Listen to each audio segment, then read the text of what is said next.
우리 하나님의 말씀 보시겠습니다. 창세기 18장 20절에서 23절까지 있는 말씀입니다. 저와 여러분들이 같은 목소리로 하나님의 말씀을 봉독하시겠습니다. 구약성경 21페이지고요. 창세기 18장 20절에서 23절까지 있는 말씀, 넉절의 말씀입니다. 같은 목소리로 저와 여러분들이 봉독하시도록 하겠습니다. 시작.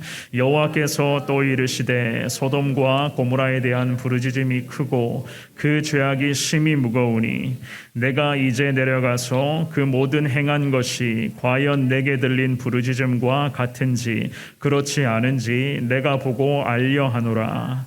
그 사람들이 거기서 떠나 소돔으로 향하여 가고 아브라함은 여호와 앞에 그대로 섰더니 아브라함이 가까이 나아가 이르되 주께서 의인과 악인을 함께 멸하려 하시나이까. 아멘. 오늘 이 저녁에 예배의 자리에 나오신, 이 기도의 자리에 나오신 여러분 모두에게 하나님의 특별한 은혜와 주님의 능력이 임하는 그러한 복된 시간 될 수 있기를 주님의 이름으로 축원합니다. 우리는 금요일 저녁마다 이 기도라는 주제로 다양한 말씀을 계속해서 살펴보고 있습니다. 기도자로서 마음의 근심을 다 내려놓고 항상 하나님 앞에서 내 마음부터 지켜야 한다는 것을 우리가 배웠고요. 또한 기도라고 하는 것은 습관이 되어야 되는 것이기 때문에 항상 우리 모두의 삶의 현장 속에서 기도 시간을 반드시 확보해야 한다는 것도 우리는 말씀을 통해서 깨달았습니다. 그래서 물론 개인마다 다 다르겠지만 각자 기도의 시간을 확보하셔가지고 계속 그 기도의 장소에서 주님 앞에 기도의 삶을 살아가고 있는 줄을 믿습니다. 또한 왜 기도의 응답이 왜 안 되는가에 대해서 우리가 배우면서 우리의 기도 생활에 대한 전반적인 부분들을 돌아보는 그러한 시간을 갖기도 했었는데요. 바로 지난주 금요일 저녁까지 우리가 하나님의 말씀을 통해서 다 다루었었던 내용들을 여러분들에게 간단히 지금 말씀을 드리는 바입니다. 오늘 이 저녁에는 어쩌면 우리 기도자들에게 가장 민감한 부분이라고 할 수도 있을 것 같은데요. 바로 기도 응답에 대해서 오늘 하나님의 말씀을 통해서 잠시 깨닫는 은혜의 시간이 되기를 원합니다. 과연 기도의 응답, 하나님으로부터의 기도의 응답은 어떻게 해야지만이 이루어질 수가 있는 것일까?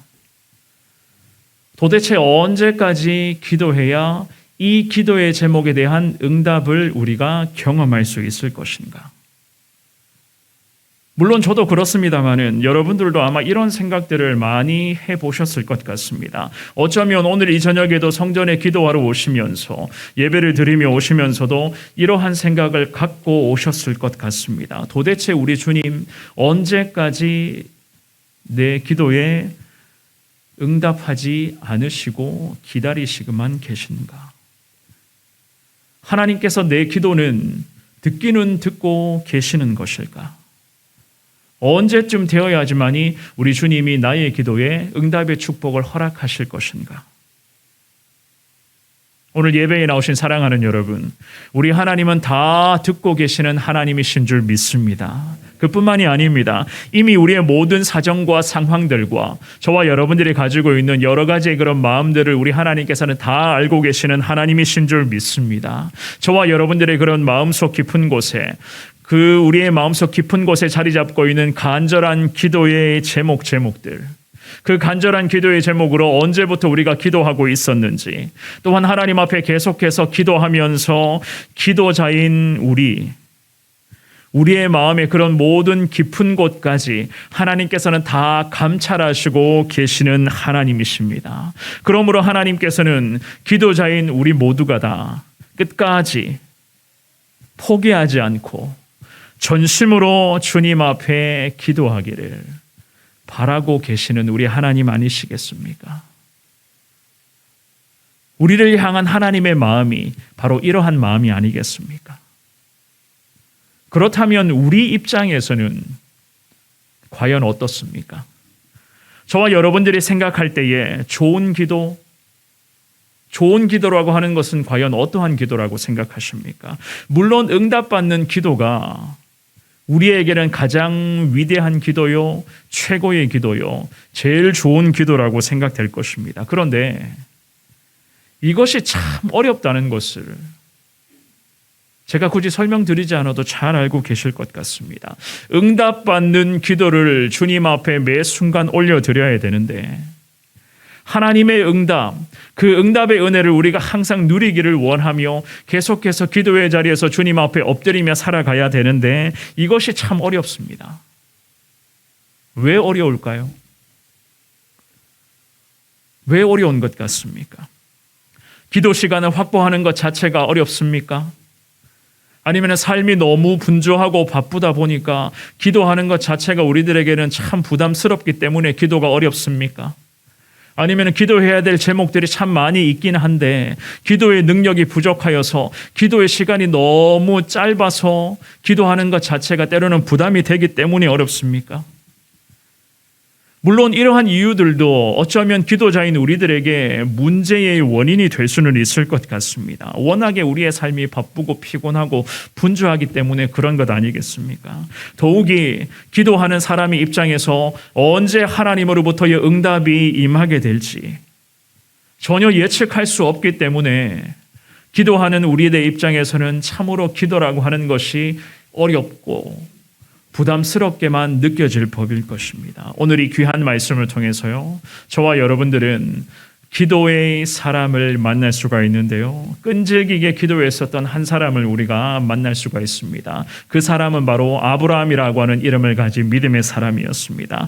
이 아브라함의 기도를 통하여서 과연 응답받는 기도의 비결이 무엇인가? 지금의 시대를 살아가고 있는 우리가 어떻게 기도해야지만이 하나님으로부터의 그런 응답의 축복을 누릴 수가 있을 것인가? 오늘 이 귀한 말씀을 통해서 잠깐 배우시면서 응답하실 때까지, 하나님 응답해 주실 때까지 기도하겠습니다. 주님 앞에 다시 한번 마음가짐을 새롭게 할 수 있는 그러한 복된 시간 될 수 있기를 주의 이름으로 축원합니다. 오늘 본문의 말씀은 믿음의 조상으로 불렸던 아브라함이라는 이 사람이 하나님과의 시간, 즉 기도하는 그 시간을 통해서 응답의 비결과 함께 응답받기까지의 그런 모든 과정들을 우리들에게 잘 보여주고 있습니다. 이 아브라함이 처했던 지금의 이 시대적 배경 자체가요, 사실 만만치가 않았습니다. 지금의 시대를 살아가고 있는 우리들의 그런 모습들과 우리가 처해 있는 상황과 오늘 본문의 이 아브라함이 마주하고 있는 그 시대적 상황이 거의 흡사하였습니다. 지금의 시대 못지않게 어둠의 그늘이 짙게 깔려 있었던 그러한 영적 암흑의 시대였잖아요. 죄로 말미암아 사람들의 삶이 완전히 폭삭 주저앉은 상태로서 저들의 시간은 계속해서 흘러가고 있었습니다. 게다가 하나님의 심판이 이제 얼마 남지 않았던 것이었습니다. 그러니 기도자였던 아브라함의 입장에서는 더더욱 하나님 앞에 기도하면서 주님의 뜻에, 주님의 인도하심에 집중할 수밖에 없었던 것이었습니다. 이 아브라함에게서 과연 응답받는 비결이 무엇인가를 우리가 잠깐 나누실 건데요. 첫 번째로 아브라함의 기도를 통해서 우리는 영적인 유대 관계를 반드시 맺어야 한다는 것을 알 수가 있습니다. 즉 하나님과의 그런 관계적인 부분을 매 순간 저와 여러분들은 점검하셔야 된다는 이야기입니다. 기도하는 사람의 입장에서 기도하실 때에 기도의 대상이 누구인가 하는 부분은 굉장히 중요하고도 가장 기본적인 부분이겠죠. 저와 여러분들이 매일마다 새벽마다 기도하고 있고 항상 여러분들이 계신 곳에서 개인의 기도 시간을 통해서 하나님 앞에 엎드리고 있습니다. 주님 앞에 늘 기도하고 있는데 기도하는 대상이 누구인가? 기도를 올려드리는 대상이 누구인가? 그렇습니다. 우리 하나님이신 줄 믿습니다. 우리는 하나님 앞에 오늘도 한 주간을 마무리하며 이 저녁에 나와서 주님 앞에 기도하는 시간을 갖기를 원하는 그 마음, 그 간절한 마음으로 이 시간 주님 앞에 나왔습니다. 그렇다면 저와 여러분들이 기도하실 때에, 오늘도 이 저녁에 주님을 부르며 엎드리실 때에 우리 모두는 당연히 응답받기를 원하는 그 마음으로, 하나님을 향하는 그 마음으로 주님 앞에 기도하실 것입니다. 하나님 앞에 기도하실 때에 우리는요, 믿음을 담아서 간절한 마음으로서 계속해서 주님을 부르실 것입니다. 그렇다면 하나님과 우리와의 이러한 관계적인 부분을 우리는 끊임없이 점검해야만 되는 것 아니겠습니까? 무슨 말인가 하면 항상 하나님 앞에 좀 쉽게 말씀드리면 딱 붙어 있어야지만이 친밀한 기도를 주님 앞에 올려드릴 수 있다는 이야기입니다. 오늘 본문의 말씀에서 이 믿음의 사람으로 불렸던 아브라함은요, 수시로 하나님을 찾았습니다. 지금까지 아브라함이 이 땅에서의 삶을 지내오면서 하나님과의 그런 친밀한 관계를 매 순간 유지하였고, 더 친밀한 관계를 주님과 맺어 나가기 위해서 아브라함은 끊임없이 하나님을 향해서 기도하였고, 가는 곳곳마다 이 아브라함이 제단을 쌓았고 하나님을 높이며 하나님 중심의 삶을 살았습니다. 그러면서 오늘도 기도하며 주님 앞에 엎드렸었죠. 우리 하나님으로부터 신실한 약속의 말씀을 듣고 그 약속의 말씀을 붙잡고 더 많이 기도하면서 하나님의 뜻에 집중하고자 하는 삶을 살았습니다. 왜냐하면 하나님을 향한 그 믿음, 즉 아브라함의 믿음이 흐트러지지 않게 하도록, 기도하는 사람의 입장에서 우리 주님을 향한 그 믿음과 하나님을 향한 신뢰가 흐트러져 버리면 기도해도 아무 소용없다는 것을 아브라함이 참 잘 알고 있었기 때문에 이 믿음의 사람은 항상 주님 앞에 엎드렸고 여호와 하나님을 향한 그 변함없는 믿음으로 계속해서 하나님과의 그런 친밀한 영적 유대 관계를 계속 맺어 나아가고 있었던 것이었습니다. 이 사실을 어떻게 알 수가 있는가? 오늘 우리가 본문으로 정하여 읽었던 창세기 18장의 17절 말씀을 보면 이런 말씀이 있습니다. 우리 17절의 말씀을 같은 목소리로 읽어보시겠습니다. 시작. 여호와께서 이르시되 내가 하려는 것을 아브라함에게 숨기겠느냐. 아멘. 이 17절의 말씀을 보시면은 하나님께서 아브라함에게 소돔을 멸하시려고 하는 그 계획을 우리 주님이 미리 알려주셨습니다. 아브라함의 심판, 즉 아브라함에게 하나님의 심판을 미리 가르쳐 주신 하나님이셨습니다. 왜 이렇게까지 하셨죠? 하나님과 아브라함과의 그런 관계가 그만큼 친밀했다는 것을 보여주기 위함이었습니다. 기도자로서 이 아브라함이 사실 참 부러운 모습이 바로 이 부분인데요. 아브라함이 하나님 앞에 먼저 가르쳐 달라. 하나님의 계획하심이 무엇입니까? 라고 먼저 가르쳐 달라고 요구한 것이 아니었습니다. 오히려 우리 아버지 되시는 하나님께서 기도하고 기도했었던 이 믿음의 사람 아브라함을 향해서 하나님의 계획하심을 먼저 일러주셨습니다. 어떠한 계획이요? 심판하시겠다. 심판에 대한 계획을 우리 주님이 먼저 아브라함에게 가르쳐 주셨습니다. 그렇다면 하나님께서 먼저 아브라함에게 심판을 가르쳐 주셨던 그 이유가 무엇이겠습니까? 단순히 친밀한 관계만을 부각시켜 주시기 위하여 하나님과 아브라함 사이의 그 관계는 뭔가 특별한 관계이기 때문에 그 특별하다는 것을 사람들에게 가르쳐 주시기 위하여 하나님이 먼저 아브라함에게 굳이 심판에 대해서 말씀하신 것일까요? 물론 그것도 하나의 이유가 될 수는 있겠죠. 왜냐하면 그만큼 이 믿음의 사람 아브라함은 하나님만 붙잡았고 기도하면서 항상 하나님의 말씀으로만 살아가고자 늘 애쓰고 노력했었기 때문이었습니다. 그런데 이러한 단순한 이유보다 더 중요한 이유가 있었습니다. 무엇인가 하면 축복과 함께, 즉 축복의 원리와 함께 우리 하나님의 구속적인 은혜를 한 번 더 가르쳐 주시기 위함이었던 것이었습니다. 오늘 본문의 18절과 19절 말씀, 우리 두 구절의 말씀을 읽어보시겠습니다. 시작. 아브라함은 강대한 나라가 되고 천하 만민은 그로 말미암아 복을 받게 될 것이 아니냐. 내가 그로 그 자식과 권속에게 명하여 여호와의 도를 지켜 의와 공도를 행하게 하려고 그를 택하였나니 이는 나 여호와가 아브라함에게 대하여 말한 일을 이루려 함이니라. 아멘. 자, 이 18절과 19절 말씀을 여러분들이 주목하셔야 됩니다. 하나님께서 택한 민족이었던 이스라엘 조상이 될 사람이 바로 아브라함이었죠. 그래서 이 아브라함을 향하여서 믿음의 조상이라는 닉네임이 붙은 것 아니겠습니까? 아브라함이라는 이 하나님의 사람을 통하여서 우리 주님은 많은 민족을 허락하시겠다고 선포하셨습니다. 창세기 15장 말씀에 4절과 5절에 보면 이런 말씀이 있습니다. 우리 같은 목소리로 창세기 15장 4절과 5절도 읽어보겠습니다. 시작.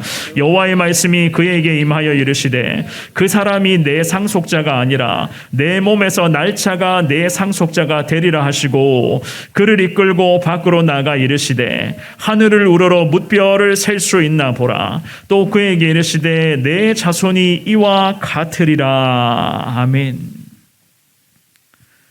무수히도 수많은 이스라엘 조상이 되어야 할 아브라함, 만민의 축복이 근원이 되어야 될 아브라함이었습니다. 오늘 본문으로 와서 좀 전에 읽어보셨던 18절 말씀을 통해서 우리 하나님께서는 방금 읽으신 이 15절 말씀의 이 하나님의 신실한 약속의 말씀을 한 번 더 주님은 확인시켜 주셨습니다. 그러면서 19절 말씀을 통해서 우리 주님이 이런 말씀을 하셨죠. 여호와의 도를 지켜 의와 공도를 행하게 하려고 그를 택하였다. 이 모든 과정들이 아브라함을 향한 진정한 축복의 길인 것을, 또한 아브라함을 통해서 수많은 이스라엘 민족들에게 하나님이 준비해 놓으신 그 축복의 약속의 말씀인 것을 한 번 더 가르쳐 주시기 위함이었습니다. 물론 아브라함의 입장에서 봤을 때에는 자녀와 후손들에게 가르쳐 지키게 해야 할 기도자로서, 예배자로서 감당해야 될 사명이자 책임이었던 것이었겠죠. 게다가 우리 하나님께서는 축복의 원리와 함께 이어서 구속적인 은혜도 가르쳐 주셨습니다. 즉 심판이 없는 구속은 아무 의미 없는 것이고, 구속이 없는 심판 또한 성경적 원리가 아니잖아요.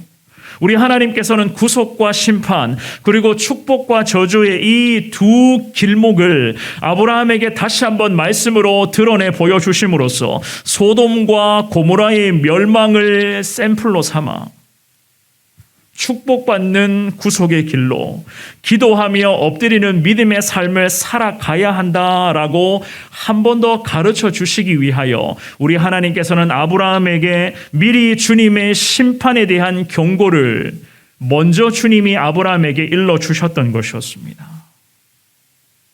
오늘 예배에 나오신 사랑하는 여러분, 아브라함을 향한 하나님의 약속의 말씀은요, 변함이 없었습니다. 하나님께서는 모든 약속의 말씀을 성취하시기 위해서 모든 과정들을 우리 주님이 직접적으로 진두지휘하셨습니다. 19절의 말씀 다시 한 번 더 읽어볼까요? 우리 읽어보겠습니다. 시작. 내가 그로 그 자식과 권속에게 명하여 여호와의 도를 지켜 의와 공도를 행하게 하려고 그를 택하였나니 이는 나 여호와가 아브라함에게 대하여 말한 일을 이루려 함이니라. 아멘. 기도하며 하나님을 항상 바라보고 있었던 아브라함을 향해서 우리 주님은 여호와의 도를 지키게끔 하셨습니다. 여호와의 도를 지키는 것이 언약의 말씀, 즉 약속의 말씀을 성취하기 위한 도구이자 최고의 수단이었기 때문에 하나님께서는 다시 한 번 더 아브라함을 향해서 약속의 말씀을 부각시켜 주심으로써 이 말씀을 붙잡고 순종의 삶을 살아가라고 한 번 더 요구했었던 것이었습니다. 이 모든 과정은 아브라함이 하나님 앞에 올려드렸던 그 간절한 기도에 대한 응답이자 철저하게 하나님 중심의 삶을 살아가고자 애쓰고 노력했었던 아브라함을 향한 우리 하나님의 보상, 하나님의 축복의 결과물이었던 것이었습니다. 오늘 이 저녁에도 기도하러 오신 저와 여러분들, 기도의 삶을 계속해서 살아가고자 애쓰고 노력하시는 우리 모두에게도 우리 하나님께서는 이러한 신앙적인 태도와 자세를 원하고 계시는 하나님 아니시겠습니까? 하나님과 더 친밀한 관계를 맺어나가기를 원하십니까? 그렇다면 오매불망 하나님 한 분만을 바라보며 나아갈 수 있는 저와 여러분들 될 수 있기를 주의 이름으로 축원합니다. 하나님 중심의 삶을 살아가야 한다는 이야기겠죠. 하나님과 나와의 관계는 말로만 해서는 결코 깊어지지 않습니다. 우리가 엎드릴 때에, 우리가 항상 하나님 앞에 엎드리며 하나님의 뜻을 물을 때에, 하나님 한 분만을 온전히 예배하며 살아갈 때에, 기도와 예배의 삶을 살아가는 데에 항상 우리가 최선을 다할 때에 하나님과 나와의 관계는 더 깊어지게 될 것이고 더 친밀한 관계로서 나아갈 수 있을 것입니다. 그 모든 관계를 맺는 과정에서의 기도라고 하는 것은 하나님과의 관계를 더 깊어지게 하는 가장 최고의 수단이 되는 것임을 다시 한 번 더 깨달으시면서 하나님과의 더 깊은 영적 유대관계를 통하여서 하나님의 뜻을 계속해서 알아가시며 응답받는 기도의 그런 거룩한 비결로 하나님과의 관계가 더 깊어지기를 원합니다. 주님 은혜를 베풀어 주옵소서. 고백하며 나아갈 수 있는 저와 여러분들이 될 수 있기를 주의 이름으로 축원합니다. 두 번째로 죄에 대해서는 민감하셔야 됩니다. 철저하게 죄를 멀리하셔야 돼요. 오늘 본문이 20절의 말씀인데요. 우리 같은 목소리로 20절 말씀을 읽어보시겠습니다. 시작. 여호와께서 또 이르시되 소돔과 고모라에 대한 부르짖음이 크고 그 죄악이 심히 무거우니. 아멘. 소돔과 고모라에 대한 엄중한 경고를 주님이 선포하셨습니다. 소돔과 고모라는 사해바다 남쪽 지역의 그런 시딤 골짜기에 위치해 있었던 5도시 중에 2도시였는데요. 이 소돔과 고모라 사람들은 극도로 타락했습니다. 얼마나 이 사람들의 타락이 끔찍했기에 아직도 인류 역사에 있어서 죄악의 대명사로 불리는 곳이 바로 소돔과 고모라가 아닙니까? 당시에 이 사람들은 소돔과 고모라에 대한 그런 원성이 아주 대단했습니다. 20절 방금의 말씀에서 보시면은 소돔과 고모라에 대한 부르짖음이 크다고 주님이 말씀하셨죠. 이 말은 소돔과 고모라에 살고 있는 그 사람들의 타락성을 고소하는 그런 저들의 항변이었습니다. 그만큼 이 소돔과 고모라에 대한 죄악이 심각했었고 무거운 죄를 저들이 계속해서 반복하며 저지르고 있었던 것이었습니다. 21절 말씀도 우리 같은 목소리를 한 번 더 읽어볼까요? 21절입니다. 시작. 내가 이제 내려가서 그 모든 행한 것이 과연 내게 들린 부르짖음과 같은지 그렇지 않은지 내가 보고 알려하노라. 아멘. 하나님께서는 이미 모든 것을 다 알고 계셨다고 말씀합니다. 그런데 방금 읽어보셨던 이 21절 말씀에서는 우리 하나님께서 소돔과 고모라의 타락을 직접 확인하겠다고 직접 한 번 더 확인하기 위한 의도로 이렇게 말씀하신 것이 아니었습니다. 하나님의 의도는 우리의 생각과는 완전히 달랐습니다. 우리 하나님께서는 오히려 그 소돔과 고모라에 살고 있었던 영혼들이 회개할 수 있도록 한 번 더 저들에게 기회를 주시고자 하는 하나님만의 특별한 은혜가 담긴 거룩한 의도였습니다. 혹여라도 모르니 기도하는 한 사람이라도 더 찾을 수 있을까? 죄를 철저하게 배척하며 민족과 나라의 죄악을 품고 눈물로 오늘도 기도하고 있는 백성이 단 한 사람이라도 남아 있을까? 하나님의 그 적극적인 역사하심 가운데 회개하며 순간 돌이켜서 다시 한번 하나님을 붙잡고자 애쓰고 있는 사람이 한 사람이라도 더 생겨날 수 있을까? 이러한 기대하는 마음을 가지고 하나님께서는 한 번 더 내가 내려가서 그 모습을 확인하고 싶다. 주님이 바로 이렇게 말씀하셨던 것이었습니다. 사랑하는 여러분, 이것이 우리 하나님의 마음입니다. 회개하는 한 사람이라도 더 찾으시고자, 그 회개하는 영혼을 한 영혼이라도 더 기다리시고자, 기도하면서 죄에서 속히 벗어나고자 몸부림치며 애쓰고 노력하는 그 한 사람이라도 더 찾아보고자 애타게 기다리시는 우리 하나님, 정말로 그 기도하는 사람에 대해서 곧바로 응답해 주시고자 모든 은혜의 선물을 기다리며 준비해 놓고 계시는 우리 하나님의 그 위대한 마음 아니겠습니까? 우리는 이러한 하나님의 마음을 통하여서 우리 예수님의 모습을 발견할 수가 있을 것입니다. 십자가상에서 온갖 피와 땀과 눈물을 흘리셨던 우리 예수님, 마지막까지 죽음의 순간의 조차에서도 마지막에 그 한 영혼을 구원하시려고 애쓰시고 노력하셨던 우리 예수님, 평생 나쁜 짓을 하며 결국에는 십자가 사형을 언도받아서 십자가에 달렸던 그 한 강도에게 우리 예수님이 마지막 순간에 어떤 말씀을 하셨습니까? 오늘 네가 나와 함께 저 위대한 낙원에 이르게 될 것이다.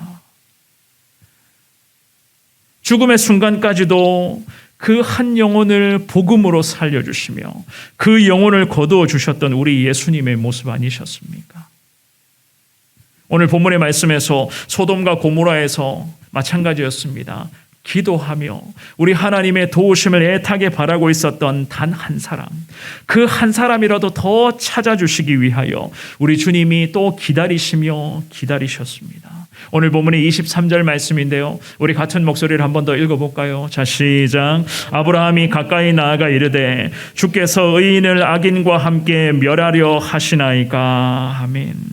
이 말씀에서 아브라함은 하나님께 가까이 나아갔었다라고 성경은 말씀합니다. 하나님의 그 마음을 알고 있었던 아브라함이었겠죠. 한 영혼이라도 더 살려주시기 위한 그 애타는 마음을 갖고 계신 우리 하나님, 하나님을 향해 가까이 나아갔다. 가까이 나아가라고 하는 이 말의 뜻은 어떠한 목적을 가지고 접근하다라는 뜻으로 이 구절을 해석할 수가 있습니다. 그러니까 경배하다는 뜻을 동시에 갖고 있는 말이기도 한데요, 이 말은 아브라함이라고 하는 이 믿음의 사람이 단순히 하나님께 가까이 가는 것에 대한 위치적인 부분을 의미하는 구절이 아니었습니다. 오히려 이 구절은 아브라함, 즉 이 아브라함이라는 믿음의 사람이 위대하신 하나님을 향해 간절한 마음을 담아 신앙적인 마음을 담아서 가까이 나아가고자 했었던 것이었습니다. 하나님의 마음이 어떠한 마음인지 이 믿음의 사람 아브라함, 기도하는 아브라함은 하나님의 마음을 정확하게 파악하고 있었기 때문이었겠죠. 죄에서 빨리 벗어나기 위한 그 아브라함의 그런 간절한 마음과 어찌되었든 기도하는 한 사람이라도 더 찾고 싶어 하시는 우리 주님의 그런 마음이었습니다. 우리 하나님께서는 죄를 용납하시지 않는 분이시는 것을 믿음의 사람 아브라함은 너무나도 잘 알고 있었습니다. 결국 소돔과 고모라는 하나님으로부터의 심판을 받게 될 것이라고 하는 그 사실 또한 아브라함이 너무나 잘 알고 있었습니다. 그래서 23절의 말씀에서 아브라함이 주님 앞에 기도하죠. 어떻게 기도했습니까? 의인과 악인을 어떻게 함께 취급할 수 있단 말입니까?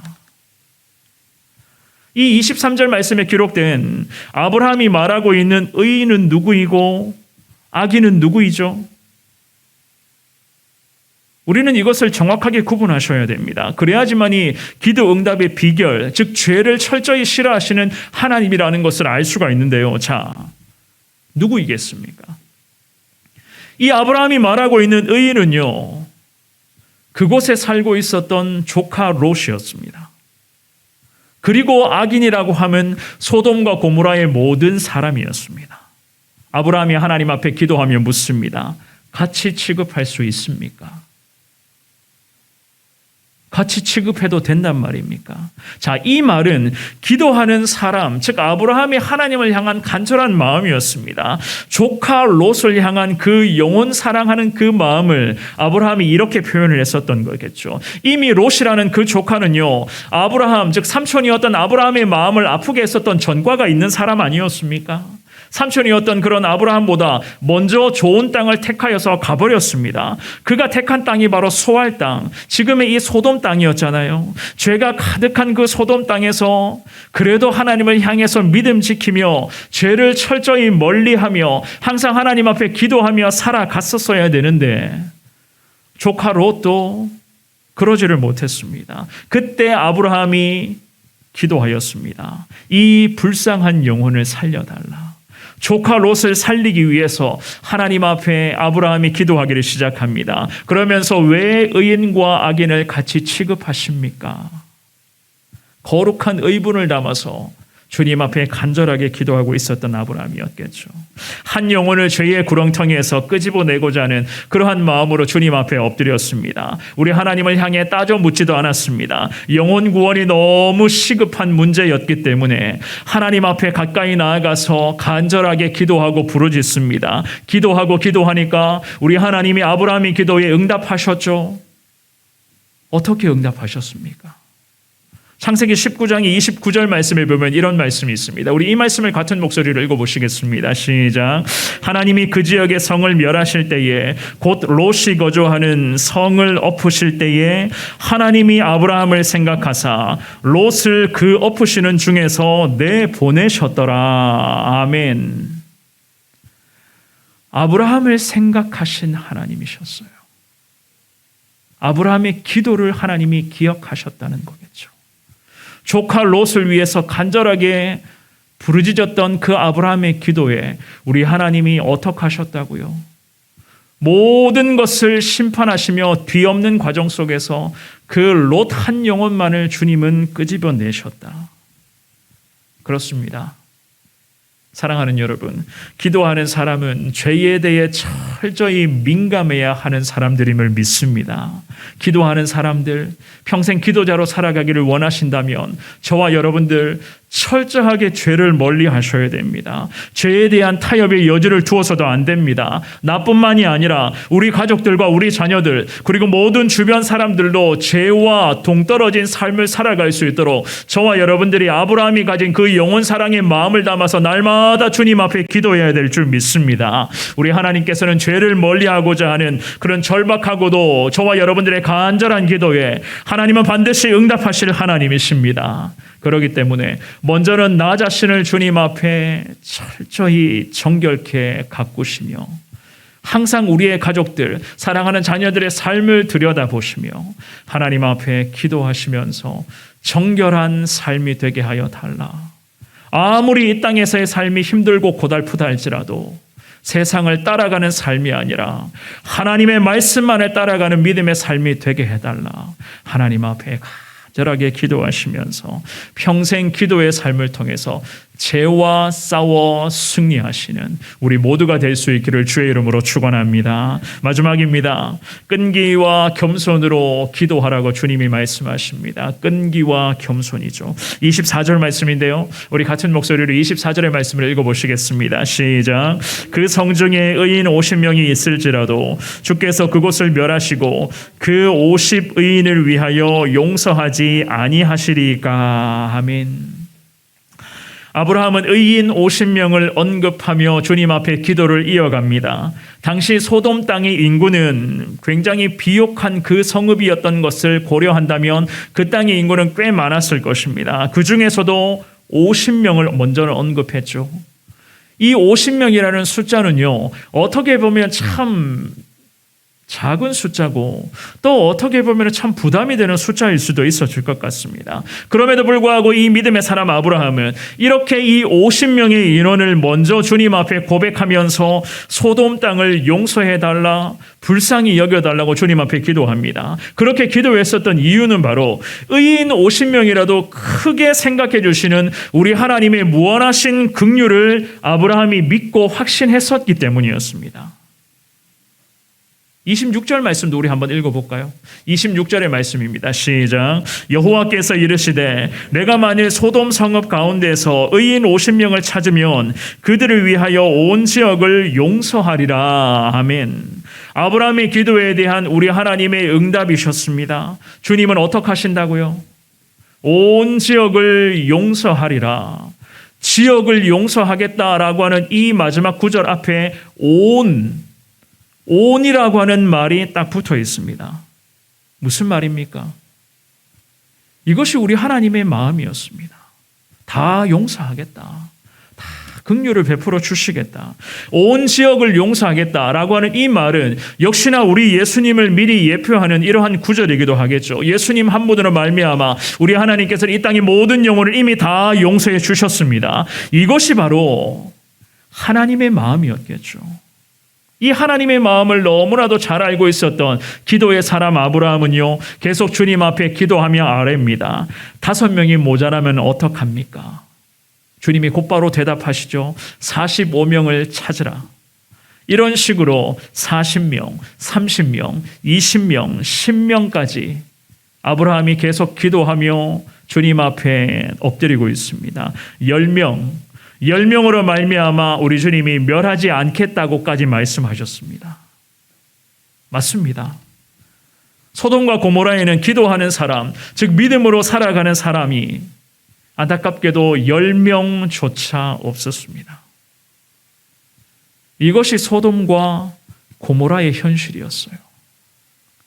신앙의 현주소가 바로 이 정도였습니다. 하지만 이 기도의 사람 아브라함은 끝까지 주님 앞에 기도하며 매달립니다. 끈기 있게 주님 앞에 기도했었던 아브라함이었습니다. 단순히 인간적인 오기를 부리면서 버티기식의 그런 기도가 아니었습니다. 하나님 앞에 더욱이 기도하면서 협상하고자 하는 그런 자세로 주님 앞에 엎드린 것이 아니었습니다. 끈기 있는 기도, 인내함을 가지고 주님 앞에 기도하면서도 이 아브라함은 기도하는 입장에서 하나님을 향한 신앙의 예의를 잘 갖추었습니다. 27절 말씀에 이런 말씀이 있죠. 우리 같은 목소리로 27절을 읽어보시겠습니다. 시작. 아브라함이 대답하여 이르되 나는 티끌이나 재와 같사오나 감히 주께 아뢰나이다. 아멘. 이 27절의 말씀, 이 말씀은 단순한 겸손을 표현하는 그런 말씀이 아닙니다. 바로 하나님 앞에서 아브라함 자신의 실존을 정확하게 파악하고 있는 주님을 향한 진실한 신앙의 고백이었습니다. 자기 자신이 하나님 앞에서 어떠한 인생인가, 자기는 하나님 앞에서 철저히 죄인이라고 하는 것을, 저 소돔 땅에 그리고 고모라 땅에 살고 있었던 그 수많은 영혼과 자기는 똑같은 하나님 앞에서의 죄인이라고 하는 사실을 너무나 잘 알고 있었습니다. 그래서 주님 앞에 기도하면서 이러한 고백을 주님 앞에 올려드렸던 것이었습니다. 하나님의 사랑과 하나님의 공의를 통찰할 줄 알았던 그 아브라함은 먼지에서 시작하여 한 줌의 재로 사라지고 마는 그러한 자기 자신의 존재를 철저하게 인지하였습니다. 그렇기 때문에 이 아브라함의 기도는 전적으로 하나님의 공의와 하나님의 긍휼에 근거한, 정말이지 우리 하나님께서 들어주실 수밖에 없는 기도를 주님 앞에 계속 올려드리고 있었던 것이었습니다.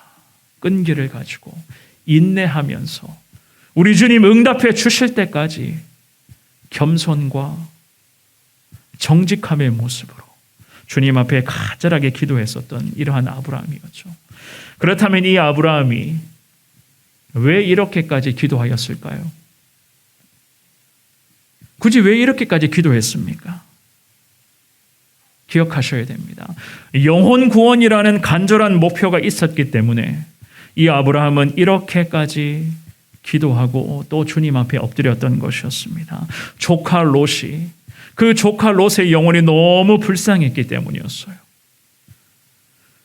저렇게 가만히 내버려 두면 조카 롯은 어떻게 됩니까? 지옥의 구렁텅이에, 지옥의 불구덩이에 빠질 수밖에 없는 것을 아브라함이 계속해서 바라만 보고 있습니다. 그런데 그 영혼을 그냥 내버려만 둡니까? 저렇게 죄를 짓고 살았으니 당연히 죽어도 마땅하다는 그런 마음으로 그냥 내버려만 두겠습니까? 영혼 구원을 위한 기도. 이 아브라함은 저 영혼을 살려야 되겠다는 그런 간절한 주님의 마음으로 계속 엎드리고 있었던 것이었습니다. 영혼 구원을 위한 기도는요, 인내와 겸손과 하나님 앞에 간절함과 눈물이 필수잖아요. 한 영혼을 살려달라고 기도하는데 우리가 어떻게 대충 기도할 수 있단 말입니까? 우리 살아가는 가족들, 자녀들이 예수 그리스도와 계속 동떨어진 삶을 살아가고 있는데 어떻게 부모된 입장에서, 어떻게 가족된 입장에서 그 영혼들을 그냥 바라만 보고 있단 말입니까? 사랑하는 조카 롯이 지옥의 불구덩이로 갈 것을 눈에 훤히 보였습니다. 대충 기도할 수 없었던 아브라함이었겠죠. 사력을 다해서 주님 앞에 기도합니다. 우리 주님이 응답해 주실 때까지 계속 부르짖습니다. 사실 그렇습니다.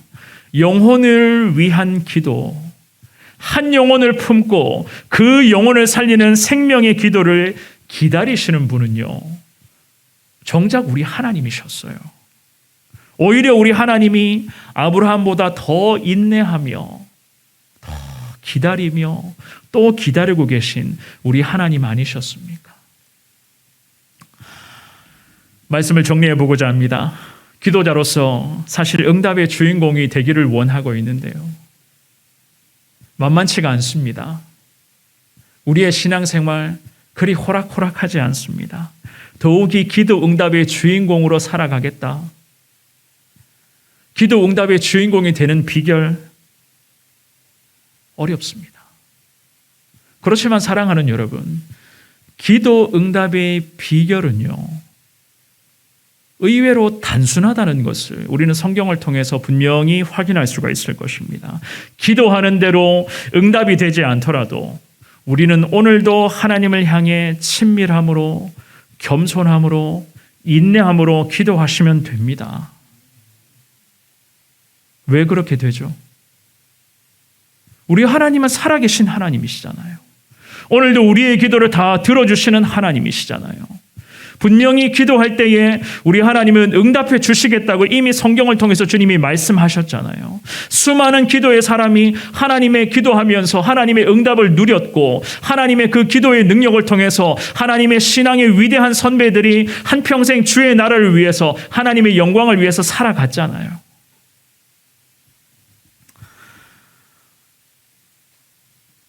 기도 응답을 누리기를 위해서는요, 철저하게 하나님과의 관계를 더 좁히시기를 바랍니다.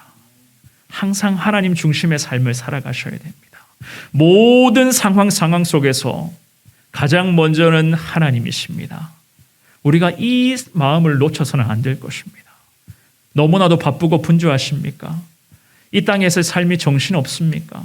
우리 가족들, 자녀들의 인생에 너무 바빠 보이고 피곤해 보입니까? 그럼에도 가장 먼저는 하나님이십니다. 가장 먼저는 하나님 앞에 예배하는 것이고, 가장 중요한 시간은 하나님과의 그런 기도하는 시간임을 믿습니다. 부족하지만 항상 하나님 중심의 삶을 살아가겠다. 하나님 앞에 결단하십시오. 그래야지만이 하나님과 나와의 관계는 더 친밀해질 것입니다. 죄, 여러 가지 그런 죄의 흔적, 반복하고 있는 죄의 습관, 사소한 것이라도 하나님이 싫어하시는 모습들 다 밀어내셔야 돼요. 다 끊어내셔야 됩니다. 어떻게 끊어낼 수 있습니까? 예수 십자가 보혈의 능력에 의지하여 하나님 다 끊어달라고 주님 앞에 끊임없이 엎드리셔야 됩니다. 어떻게 죄의 흔적이 내 삶에 남아있는데 하나님의 은혜를 어떻게 우리가 기대할 수가 있단 말입니까? 죄의 흔적이 내 삶의 청산이 될 때에, 내 마음의 중심에 죄의 흔적이 다 사라졌을 때에 그제서야 하나님의 은혜는 내 삶의 중심에 쏟아져 내려오는 것임을 믿습니다. 철저하게 죄를 멀리하시되 하나님 앞에서 정직하고 정결하게 살아갈 수 있는 저와 여러분들 될 수 있기를 주의 이름으로 축원합니다. 특별히 영혼 구원을 위해서 주님 앞에 계속해서 끈기를 가지고 매달리셔야 돼요. 영혼 구원이라고 하는 것은 생명을 살리는 기도입니다. 아직도 믿지 않는 가족들이 있습니까? 우리 사랑하는 가족들, 자녀들을 예수 그리스도와 계속해서 멀어져 가고 있습니까? 주님과 멀어진 삶을 살아가고 있는데 우리 자녀들의 인생, 자녀들의 의견을 존중한답시고 자꾸만 바라만 보고 계실 것입니까? 오늘 본문에서 이 기도의 사람 아브라함이 어떻게 했죠?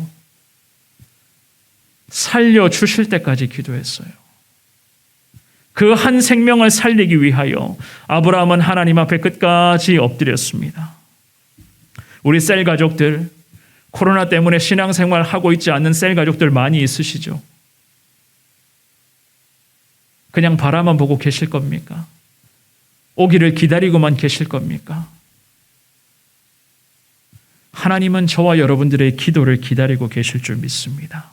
셀 가족들의 영혼들을 위하여 그들의 이름을 불러가면서 주님 앞에 기도하시면서 속히 하나님께 돌아올 수 있도록 주님 앞에 사력을 다하는 기도를 주님 앞에 꼭 올려 드리시기를 바랍니다. 하나님께서 그 기도에 응답하여 주실 것이고 한 영혼 한 영혼이 주님께 돌아올 수 있도록 여호와 하나님께서 큰 은혜를 부어 주실 것입니다. 이렇게 우리가 주님 앞에 기도한다면 하나님께서 반드시 응답해 주실 것이고 언젠가는 모든 기도의 제목들이 다 우리의 삶의 현장에서 하나님 축복으로 이루어질 수 있도록 여호와 하나님께서 함께하여 주실 것입니다. 응답 받을 때까지 기도하시며 끈기와 겸손으로 기도하시되 항상 하나님의 뜻대로 나아가기를 원합니다. 주님 앞에 그렇게 고백하면서 오늘 이 저녁에도 주의 능력을 간구하며 나아가시는 저와 여러분들 될 수 있기를 주의 이름으로 축원합니다.